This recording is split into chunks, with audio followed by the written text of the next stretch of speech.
నమస్తే దోస్తులు, ఎట్లున్నారు? మంచిగా ఉన్నారా? నేనైతే మంచిగా ఉన్నా, మీరు కూడా మంచిగా ఉండాలని కోరుకుంటున్నా. ఈరోజు మన స్పెషల్ రొయ్యల కూర. అదేనండి, పచ్చి రొయ్యల కూర. సూపర్ అంటే సూపర్ ఉంటుంది. ఒక్కసారి ఇట్లా చేసుకొని తిని మళ్ళీ మళ్ళీ కావాలంటారు. అంత సూపర్ టేస్ట్గా ఉంటుంది, కమ్మగా ఉంటుంది. ఓకే దోస్తులు, నేనైతే మా సిరిసిల్ల మార్కెట్కి పోయి మంచి రొయ్యలు తీసుకొని వచ్చిన. అక్కడనే శుభ్రంగా కడిగించుకొని సాగు చేయించుకొని తీసుకొచ్చినాక కూడా మళ్ళీ ఇంట్లో కూడా మనం మంచిగా శుభ్రంగా కొంచెం ఉప్పు వేసుకొని మంచిగా శుభ్రంగా కడిగి పెట్టుకోవాలి.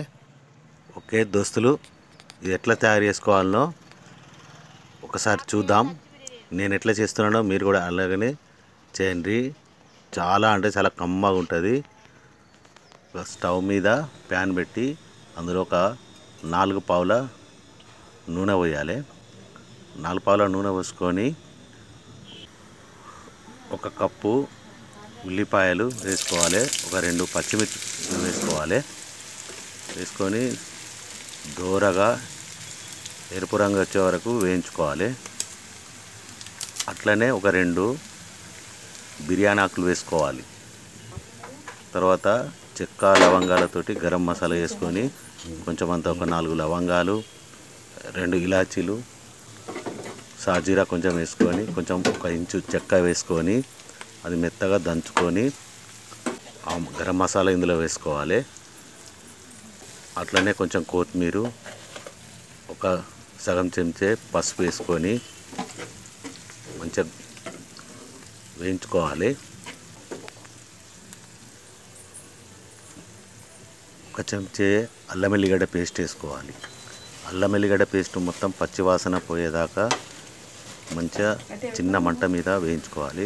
వేయించుకున్న తర్వాత మనం శుభ్రంగా కడిగి పెట్టుకున్న రొయ్య ముక్కలను అందులో వేసుకొని చిన్న మంట మీద ఉడికించుకోవాలి. అది మంచిగా ఆయిల్లో మంచిగా గోలాలి. ఒక 10 నిమిషాలు మూత పెట్టుకొని మంచిగా ఉడికించుకోవాలి.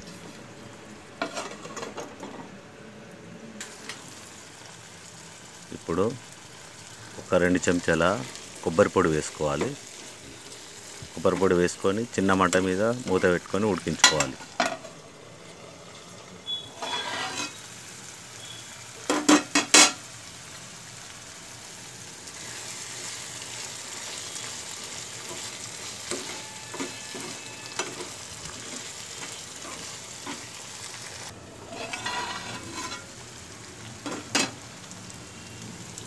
ఇప్పుడు ఒక 2 చెంచాల కారం, 1 చెంచా ఉప్పు, 1 చెంచాన్నర ధనియాల పొడి మసాలా వేసుకోవాలి. ఉప్పు కారం మీ రుచికి తగినంత వేసుకోండి. కారం ఎక్కువ తినే వాళ్ళు ఉంటే ఇంకొంచెం ఎక్కువ వేసుకోండి. తక్కువ తినే వాళ్ళు ఉంటే ఇంతే 2 స్పూన్లు అయితే సరిపోతుంది. చిన్న మంట మీద ఉడికించుకోవాలి.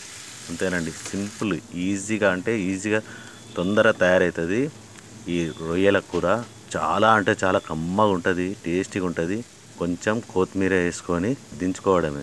చాలా అంటే చాలా సూపర్ ఉంటుంది. ఓకే ఫ్రెండ్స్, ఈ వీడియో గిట్ల మీకు నచ్చినట్లయితే ప్లీజ్ లైక్ చేయండి, షేర్ చేయండి, సబ్స్క్రైబ్ చేసుకోండి. అలాగే మరిన్ని మంచి వీడియోలతో మళ్ళీ కలుద్దాం. Okay bye.